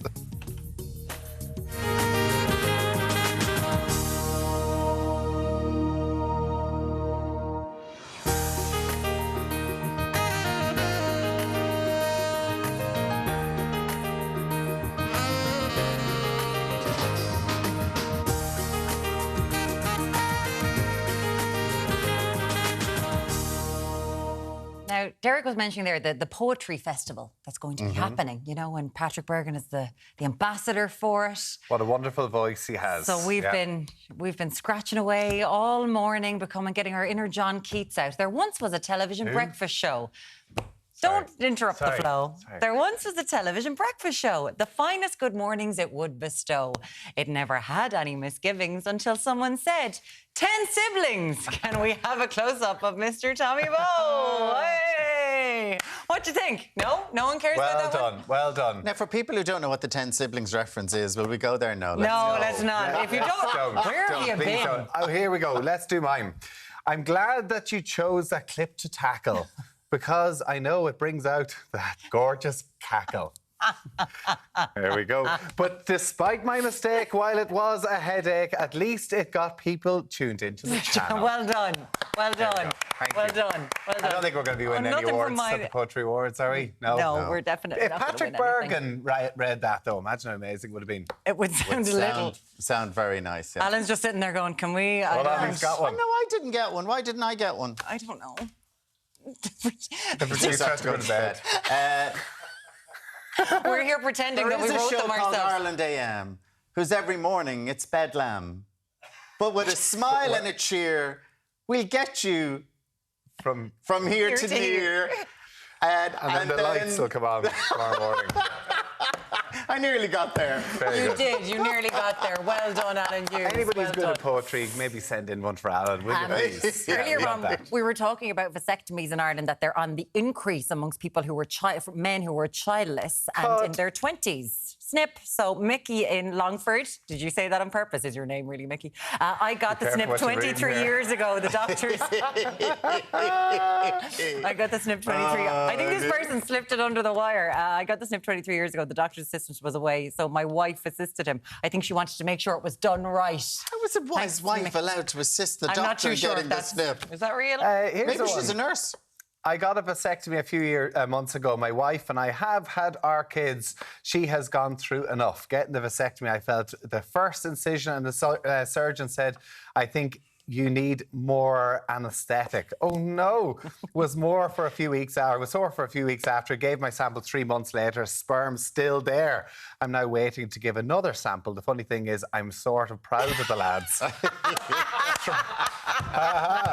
Strong swimmers there, lads. We tried to stop them, but they made their way through. Wife's not going anywhere.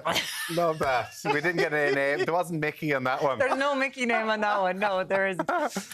Great stuff. If you've any more, if you do have a nice poem for Alan about his Mickey or else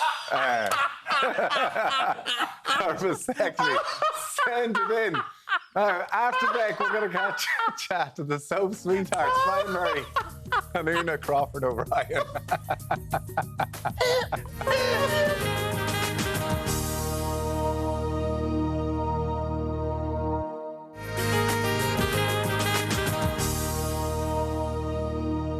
It's great to have you back. Now, love blossomed for our next guest on the set of Fair City and off, having gone through thick and thin, both on and off the screen. Life has dealt a difficult diagnosis 3 years ago. We're joined by Bryan Murray and Una Crawford O'Brien. Thank you both so much for being here this morning. It is lovely, lovely to have you here and to have a chat, because we saw just on Keys to Our Life with Brendan Courtney there recently that Una and Bryan, you went public about your diagnosis of Alzheimer's. That's Bryan. right, yes, yeah.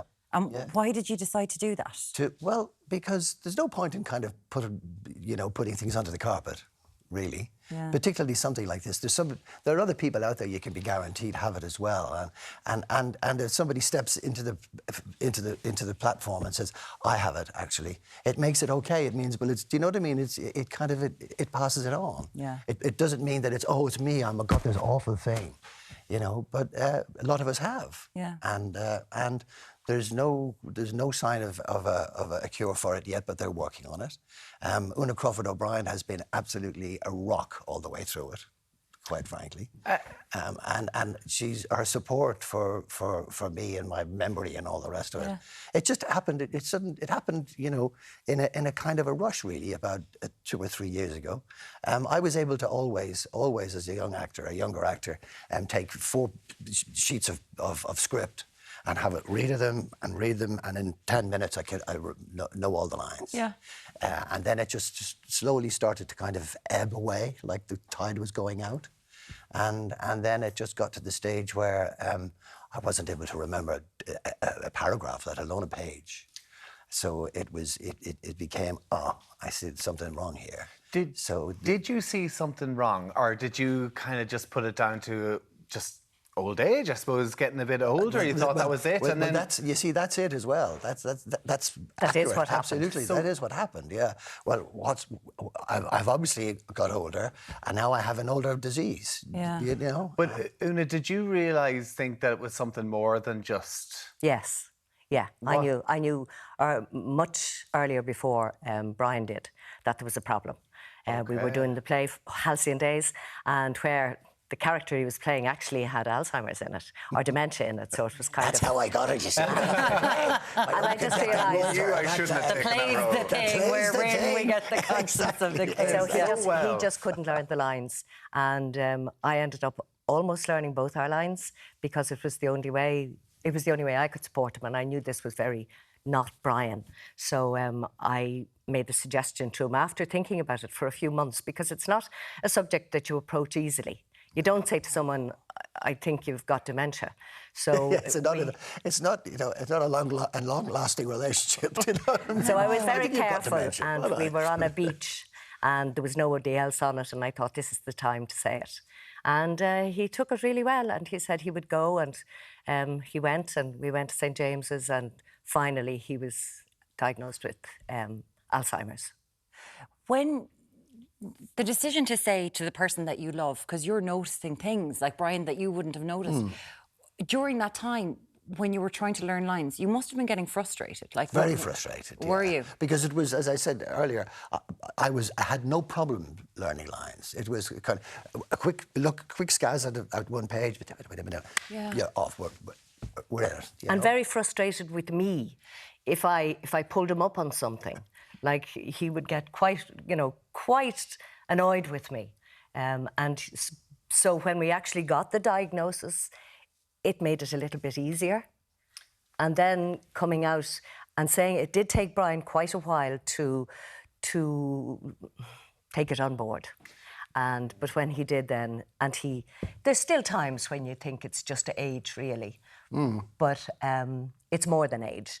And the programme, Keys to My Life, it actually brought it out into the public. Yeah. And it made it easier for both of us. It can't have been just learning lines, though. And no. Like, there must have been things on a day-to-day basis that Bryan didn't pick up on, and you just move on, and you're kind of there to pick up the pieces in a way. And you don't want to kind of mention it because there's the frustration. How difficult was it to find the right time to say it to Bryan? It's one of those things that I had been planning it for a very long time. And we were on a beach in Kerry, and there was literally nobody there. It was, I think it was February. It was cold. We were well bundled up, and I thought, this is the time to say it. This is the perfect time. If he roars and shouts at me and screams, nobody's going to hear anyway. But he didn't. He didn't. And so I think you just have to pick your moment. Bryan, you must have been heartbroken. Shocked more than heartbroken. Okay. Really, kind of. You know, is there a way around this disease? If it is a disease, are they working on it?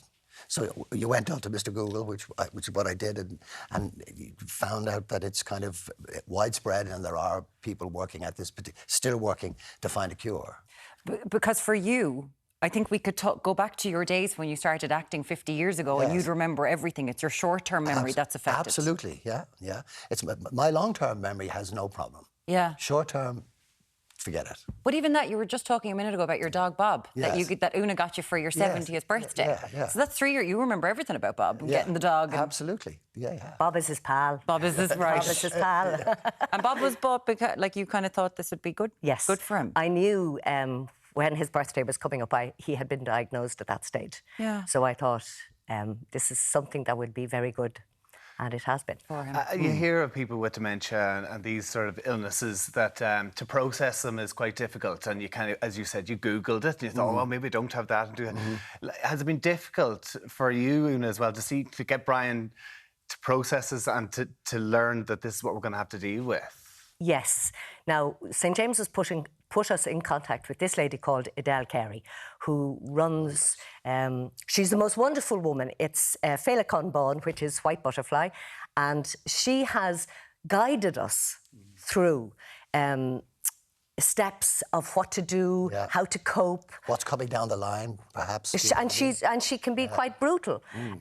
But do you know what? If you know anybody who clones, every county should have an Adele Carey, because this woman, and there are so many people with Alzheimer's out here in Ireland. What sort of tips do you think have really stood out for you? One very basic thing for me, people will make arrangements with Bryan and they won't follow up with a text or an email. And there's no point in telling somebody with dementia, I'll meet you next Tuesday. Yeah. You've actually got to, isn't it true? Yeah, because he'll come off the phone and I'll say, who is that? And he'll say, Paul, and what did he want? Oh, he was just ringing to say hello. Yeah. And it's gone. Yeah, so that's gone. one thing. And then I go, oh, no, I think it was Tuesday, more... or was it Thursday, or was it Friday? Oh, gosh, I better give him a call later on again. But they might forget to give him a call. It can go that quickly. Yeah, it can. And then, we have a whiteboard. The first thing he sees when he wakes up in the morning is a clock that's about that size. It tells you the day, the time, the year, whether it's morning, afternoon, which is brilliant, so he knows exactly. We have a whiteboard beside the bed. And, there's our whiteboard. And now that looks like we have no life. We're very sad. A busy old week. Everything else was scribbled off. It was too rude to show on the television. Yes. Protect the lives of others. Yes, they're a GDPR. Exactly. Bryan, is it scary for you? Scary? I wouldn't use the word scary. No. It's kind of uncomfortable. It's shocking in its own way. But to go back to Una again, if Una wasn't part of all of this, I don't know what I would do. I don't know how. It would be really an awful lot worse. I mean, really a lot worse. She's just been fantastic with it, and I know that there are people out there of my age who are beginning to talk about it now. Yeah. Do you know what I mean?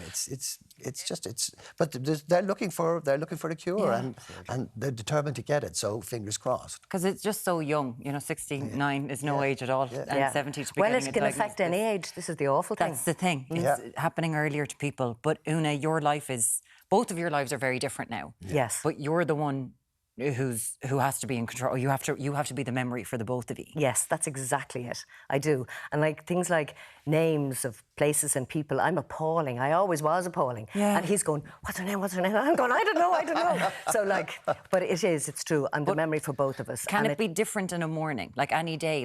Bryan, could you have different sort of days? Where, Bryan, you'd be one way one day and a different way, or is it kind of the same all the time at the minute? It's different, really, and it can be, because it depends on what we're doing. It depends on what's happening today, who are we meeting with or whatever. Yeah. So, but you get used to it. As I know it seems like a strange thing to say, but as time is going by, you get used to it, I think. I mean, I'm still waiting to hear if there is a cure coming down the line. And if there isn't, well, there isn't. But I suspect that there will be, eventually, it might be too late for me, but there will eventually be a cure for it, I would imagine, and I hope so. It is stressful. Yeah. It's stressful. Yeah. But you're not slowing down. I mean, that's the other thing. No. And that you're keeping as busy as ever as well. And I gather, even next April, you're appearing in a play written by Deirdre Kinahan as well. Yes, yeah. You have to shoot me to kind of keep me away. Do you know what I mean? Alzheimer's is fine and grand and all the rest of it, but I'll survive it as long as I possibly can. Yeah. I love my job. Yeah. He loves his work. I love my work. I mean, I love my work. And the workarounds in Fair City, you know, you're reading a paper, or you've got a laptop in front of you, and your lines are there. It's great. Yeah.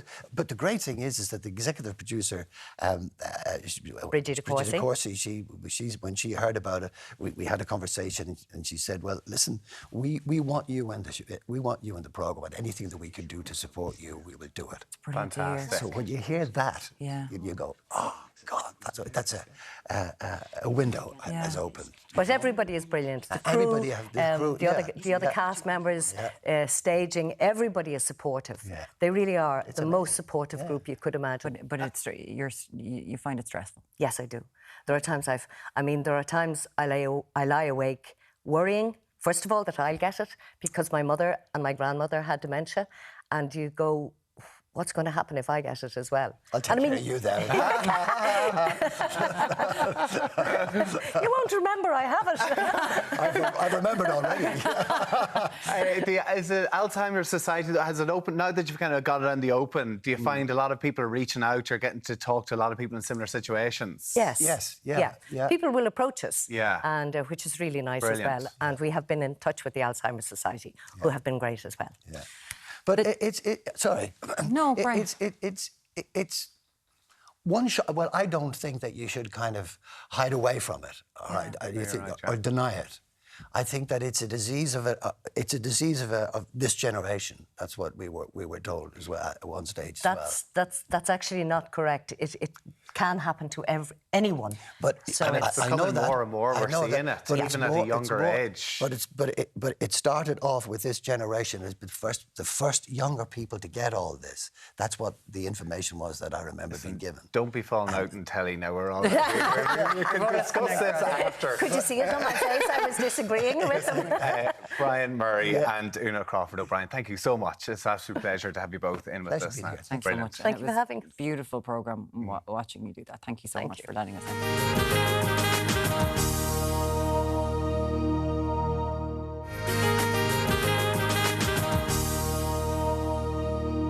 Welcome back to Ireland AM, and I love it. We're wrapping up warm. Oh, yeah. Nice and cosy knitwear on the catwalk this morning with Mandy Maher. Good morning, Mandy. Good morning. Let's get straight into it in our first look. Straight into it. So we're heading to Code in Tullamore, and it is all about knitwear. Knitwear is very importantly, is that you remember is that try and keep it light because you don't want over heavy, chunky knitwear. Yes. And the knitwear here is the skirt. That's correct, Alan. So it's actually on the skirt is what we're featuring with the knitwear this morning. Now, I would again like that, what I would probably say about particularly with a pencil skirt like this, it is always good to style it with something out over it unless you have an exceptionally brilliant figure. And that's just from a styling point of view, I'm saying that. I love these. I love knit skirts. Every year, I adore them. And the thing is, I'd always a big jumper with them. And it looks bit of a tuck in. Is it because it would show off every little bump? It literally shows off every single bump. And that is, just as a styling point of view, what I would say, they're great. They're a great little piece to be able to pop on. They're stylish. But just, I would say, layer it up when you're wearing it. Yeah. You certainly have layered it up with these jackets. We have indeed, and we're back to the shacket. As I do say, one of the newest words that ever came in. Don't do it to Alan. He can't. It's that time of year. What's a shacket? You have to get used to this. It's not going anywhere. This is all coming true for autumn. And it's in the check. And the check is something, again, which is very much on trend in the black and red. But again, it's nice, it's funky. As you know yourselves, you could easily pop this on with anything else that you have. And that's why I'm a big fan of mix and matching. You'd look so fabulous, a lumberjack look on you. Look. And we layered it up, and then we just teamed it up with this great little bag, nice and simple, little padded bag, and away you go. But again, as you can see, obviously with the denim underneath that shirt as well, you can see it there, we picked it up as well, just to kind of layer up the shirts is what it's all about. Really nicely done. And then you've actually gone very casual with this look as well. We have, and I'm loving these. I think they're just, as I said, just cool. Off you go. If you wanted to wear a pair of black chunkier boots, you could easily with this as well, but I just thought the runners were a little bit more funkier for them. I love that, Mary Lee. We'll see you again in just a few minutes. Dervla has our next look, and our knitwear is the jumper. With Code in Tullamore, Code Clothing RD, they're also on Facebook and Instagram. But now it's about a little bit more of layering a little bit more of the heavier style jumper in this. And again, like that, particularly with knitwear, I would say be careful it's not itchy, because that's also another big point when you're picking out knitwear. Yes, it is. You know, because if it's itchy... Can't wear it without something underneath. Absolutely, but this isn't itchy, but we did layer it with a shirt underneath. And again, like that, big fan of the shirts, and this is a shirt that is better styled outside as well. As you can see, it's out over the front of the top, but it also drops slightly more at the back as well, which kind of covers the bum if that's what you want as well. It's also a really nice styling look. It is, yeah. Yeah, I it like looks that a well, lot. doesn't it? Yeah. It's nice and cool. And then we just teamed up then with these great kind of waxy style trousers. Usually they're in black, but actually I'm loving these because they're in the navy, which is something a little bit different as well from the colour point of view. And exactly, Alan, we matched them with an oversized bag. And again, like that, just nice and simple and a little kind of purse detail there, as you see there on the front of that bag too.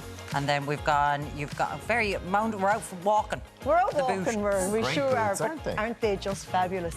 I'm loving So you don't these. unlace them, there's a zip to the side. Exactly, so you're not having a heart attack thinking you're having to lace up about 50 hours, as I just said, to try and get them closed. Little zip on the side. Love the colouring on these because it's quite an unusual tan colour as well. Yeah. So they work really well. But again, like that, it's all casual, it's stylish at the same time, and just putting pieces together. Thank you, Derbla. You look lovely. I do like that shirt now, I have to say. Tierna's coming out. Tierna's coming out, and we're coming with a new shop this time called the House of Logo. And the House of Logo is actually over in Fashion City, which is only across the way from the studio here, and also available online. With a nautical look. Yeah, and it's nice, isn't it? And it's a very, very fine knit, this is as well, which I really, really like. It has a slightly, you notice there on the shoulder, little touch of that trend that we've been seeing on the shoulders and the sleeves. Not overpowering, which is what I also like. But also if they're tied to trends, I've got a jumper of these from about 4 years ago. Yeah. You know, there was the little pop on the Yes. shoulder. I still wear it, it's great. And it's still fashionable at the same time. Now, we teamed it up this morning then with this beautiful camel coat. And again, a wardrobe staple for me is a camel coat. Absolutely a must. It always works well, it's classy, it's elegant, the quality is incredible. And like that, as you see there, the tune is just belting it all. Very Anina Bing. Yeah, it's very beautiful, nice. isn't it? I'm loving And you should this. invest in a good winter coat, shouldn't you? Alan, Just it's an to have investment. it. And do you know what? I'm not being funny, but something like this, you'll have it in 10 years' time. So to buy something good quality, you'll always have. And as you see, then we just teamed it up then with the jeans. Very, very simple. They're high-waisted, a great stretch on the jean as well. Yeah. So, and that's it. I'm loving this look. And then, as you see then, teamed up with these great funky trainers. And I'm loving these because, again, they're fun. Different colours going on them with the black and white and a little bit of print, as you can see there on the side as well. But I'm loving the full look. I just think it works perfectly for a daytime look. Tierna, you look fabulous. Thank you so much for that. Mary Lee is back now. And Mary Lee is back with the final look, and we're staying with the House of Logo. And again, like this, we absolutely are loving this look.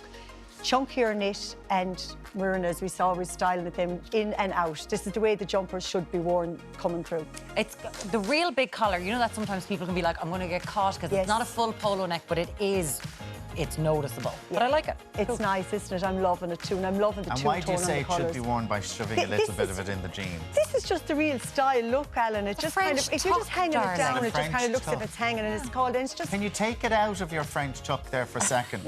There we go. Now, So is that lovely as well? That is good, but listen... It's a whole different outfit. It's all about- different outfit altogether. Mary Lee, is that you? He's trying to take over my job, I think, as a stylist. But that's just the way it's worn. But what about this military coat? I think this is absolutely beautiful. The olive green, again, a beautiful shade. Thank you, Mary, for popping it on live as well. But I'm loving this. It's fabulous. All the buttons going on. A beautiful coat. We've got the buttons up the wrong way, Mary Lee. They're up the wrong way. In all honesty, They're up the wrong way. I was going to say, is that the way it's styled? She didn't do too bad considering putting on a jacket and a coat live you on put TV. the thing in your jeans, you style the coat up There's wrong. a lot of asymmetrical that goes on. You never know. In your defence, I'm on your side on this one. So mind us, Mary Lee. Honestly, I got it earlier on with the knitwear. Now my model is getting it as well at the So same the jeans time. and then the little Finish trainers off with again. the jeans and then with the trainers, and it's all from the House of Logo in Fashion City or indeed online. You're never going to come back to us again, are you? Mary Lee, you look fabulous. Traumatised after You did the a morning. great job there. You're never coming back to us again, are you? She's done. Thanks, Mandy. Done with us. I'm going to get you a jacket this year. I'm going to make you wear it I'm going to loads. buy him one as I'm well. going to get him a Yeah. jacket. Now Yeah. up next, me and Tommy are having our very own Robot Wars. We'll see in a couple of minutes. Oh, look You at this. break it, you buy Yay. it.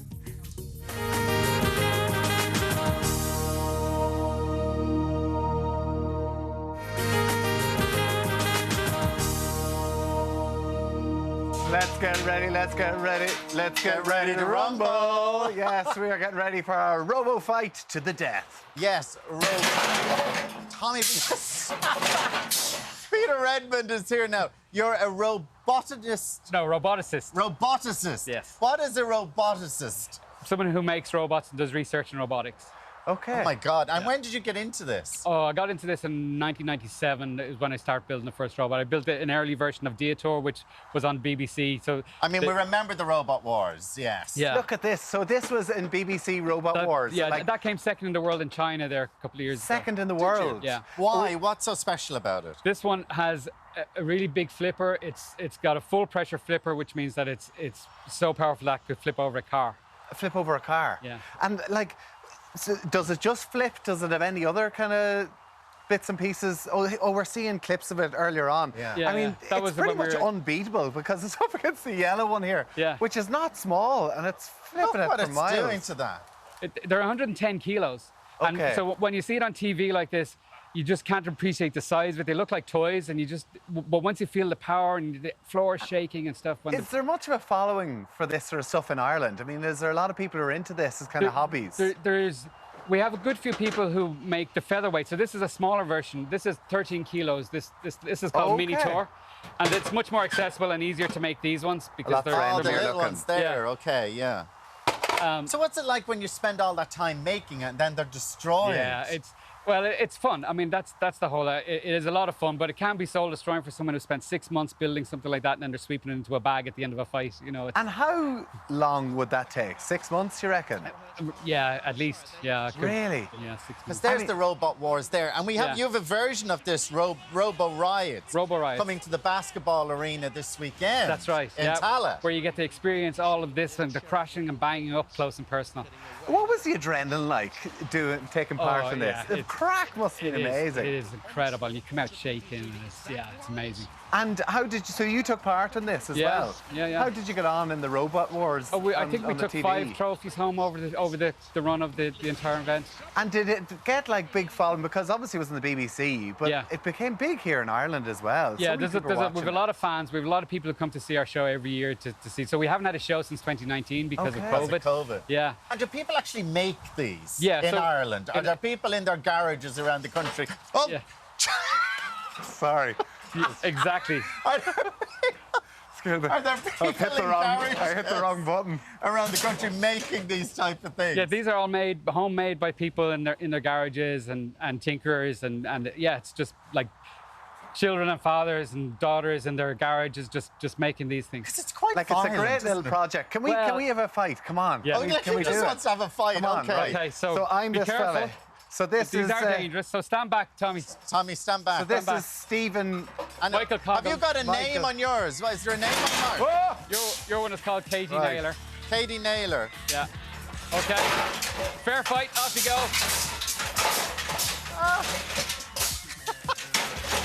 Katie Naylor. Oh! Katie Naylor's coming towards me. Hold on there now. Watch this, Al. You're getting. Hold on. Coming towards. Hold on, mine's not going forward. There you are. Oh, come back. Yes, I got him. No.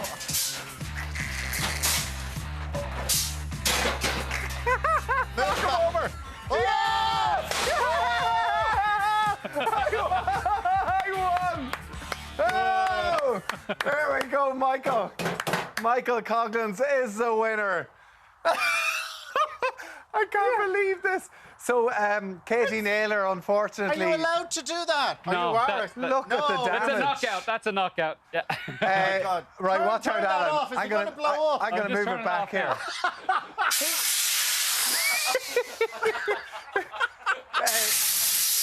So at the show, these will be run by professionals. Well, listen, you'll probably be asking for my number to be there. So what can people expect? Like, what is it just? Yeah, but like what? This is just a tiny, tiny part of the show. We'll have all the heavyweights flipping and flying. We'll have R2-D2. We'll have Daleks. We have creepers from Minecraft. We've got so many different how many of them will you have throughout? Like, how long does it last? It's a 2-hour show. 2 hours? Yeah, 2 hours of just robot mayhem. It sounds like great very noisy, and then the crowds go wild as well, and they're screaming and shouting at it. Yeah, and the stars from BBC's Robot Wars, we'll have lots of robots that you've seen on TV. You'll be able to see them up live. I have to say, my kids, I think, would love that. Like, it's not just for like this. Would be something for parents to take the kids to. Yeah, it's a great family show. Bit of fun as well. Are you allowed to knock it over like that? Yeah, that's fine. Oh, you are. Yeah. Where can people? The objective is to actually knock the head off. But Tommy, well, you did knock the head off Tommy. Where can people get tickets? You can get tickets from roboriots.ie. Roboriots.ie. It's going to be some weekend at the basketball arena. And poor old Katie Naylor's going to take a bit of trouble to get her fixed.